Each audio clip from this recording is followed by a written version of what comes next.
반갑습니다, 여러분. 우리 10월 13일 월요일 새벽기도 하나님 앞에 나가길 원합니다.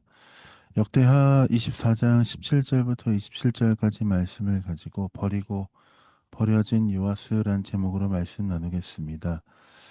여호야다 제사장 여호야다로 인하여서 유다와 또 그 모든 백성들이 평안을 누리고 하나님의 은혜 가운데 새로운 왕 요아스를 세우게 되었습니다. 요아스는 하나님의 뜻에 따라서 놀랍게 그 은혜 가운데 여러 가지 것들을 개혁하며 하나님 마음에 합한 사람으로 살았습니다. 그가 왕위를 오를 때가 7세였는데 40년 동안 하나님 은혜 가운데 다스렸습니다. 그렇게 그의 통치 기간이 지나가고 있는 가운데 요아스는 안타깝게도 변절하게 되었습니다. 17절, 18절에 보면 오늘 본문 말씀 17절, 18절에 보면 그 전에 하나님께서 싫어하시던 아세라 목상과 우상들을 섬겼다라고 말씀하시고 있습니다. 그로 인하여서 예루살렘과 유다에 다시 하나님의 진노가 임하였다라고 합니다. 그래서 하나님께서 요아스에게 하나님의 선지자를 보내서 다시 한번 일깨우게 하십니다. 19절 말씀입니다. 그러나 여호와께서 그들에게 선지자를 보내서 다시 여호와에게로 돌아오게 하려 하심에 선지자들이 그들에게 경고하였으나 듣지 아니하니라. 하나님께서 보내신 선지자의 말씀을 들으면서 그는 마음을 찢고 돌이키기보다는 그 말씀을 듣지 않고 자기 뜻대로 행하였다는 것입니다. 그리고 하나님의 영이 그 요아스를 세우고 도왔던 여호야다의 아들 스가랴에게 임하였고, 스가랴는 하나님의 마음을 가지고 하나님 말씀하신 것들을 요아스 왕에게 나누기 시작합니다. 20절 후반절입니다. 하나님이 이같이 말씀하시기를 너희가 어찌하여 여호와의 명령을 거역하여 스스로 형통하지 못하게 하느냐 하셨나니 너희가 여호와를 버렸으므로 여호와께서도 너희를 버리셨느니라 하나. 하나님께서 스가랴를 통해서 더욱더 알아들을 수 있을 만하게 명료하게 알려주었습니다. 그러나 요아스와 유다 백성들은 어떻게 합니까? 오히려 그 스가랴 여호야다의 은혜를 통해서 입었던 그 아들 스가랴를 죽이고 결국 여호와의 말씀을 듣지 아니하였습니다. 스가랴는 사람들에 의해서 죽임을 당할 때 하나님 여호와께서는 감찰하시고 신원하여 주십시오. 그렇게 하나님께 간절히 외치며 죽었지요. 그렇게 하나님께서 여러 번 요아스와 유다 백성들을 돌아올 수 있는 기회를 허락하셨지만 그들은 악하게 행하였고 하나님 주신 마음들을 저버렸습니다. 그렇게 하나님 말씀을 저버렸던 유다와 요아스의 최후는 참 비참합니다. 요아스는 결국 아람 군대와 다메섹을 통해서 다메섹 왕에게로 보낸 그 아람 군대를 통하여서 결국 죽임을 당하게 되었습니다. 25절입니다. 요아스가 크게 부상함에 적군이 그를 버리고 간 후에 그의 신하들이 제사장 여호야다의 아들들의 피로 말미암아 반역하여 그를 그의 침상에서 쳐 죽인지라.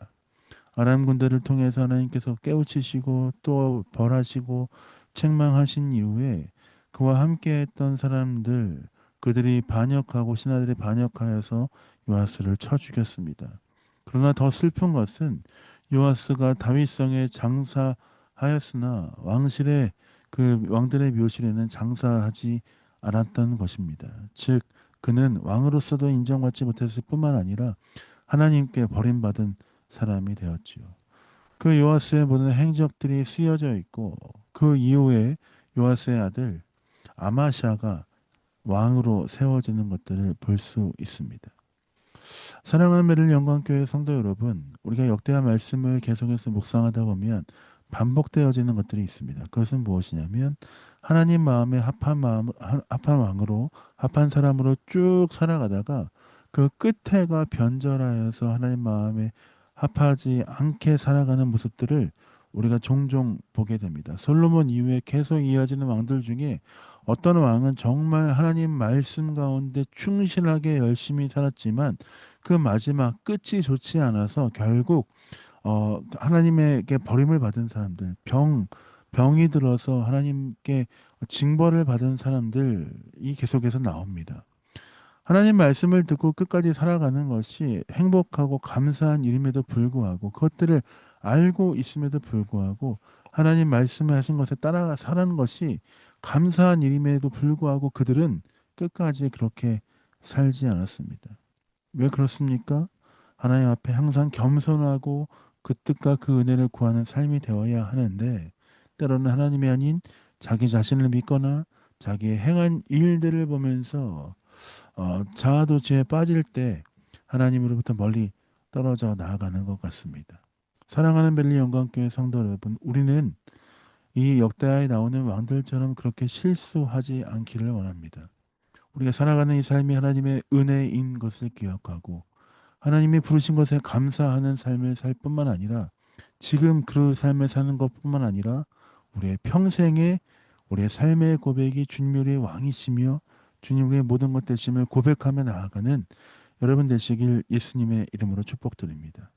그러기 위해서는 우리가 매 순간 매일매일 주 앞에 고백해야 합니다. 하나님, 오늘 이 하루가 내 뜻과 내 생각을 버리고 주님 말씀하신 대로 주의 뜻에 따라 살아가는 귀한 하루가 되게 하여 주옵소서. 오늘도 내 삶을 지켜 주옵소서. 주와 동행하며 살아가는 하루가 되겠습니다. 그렇게 고백하며 기도하며 나아가신 여러분 되시길 예수님의 이름으로 축복드립니다. 제가 기도하고 새벽 기도 마무리하도록 하겠습니다. 기도하겠습니다. 하나님 그렇습니다. 요아스가 하나님의 뜻에 따라서 끝까지 아름답게 살아가지 못했던 그 모습을 보면서 다시 한번 우리의 삶을 점검하게 됩니다. 하나님 어느 때에라도 자만하지 않고 주의 말씀에 따라 사는 삶 살 수 있도록 매일 우리의 삶을 붙잡아 주시고 함께하여 주옵소서. 오늘도 겸손히 주의 은혜를 구하오니 우리 삶 가운데 역사하시고 인도하여 주옵소서. 감사 찬양을 주 앞에 드립니다. 예수님 이름으로 축복하며 기도했습니다. 아멘. 사랑합니다. 축복합니다. 오늘도 하나님 은혜 가운데 감사하고 행복한 하루 되시길 원합니다. 사랑합니다. 축복합니다.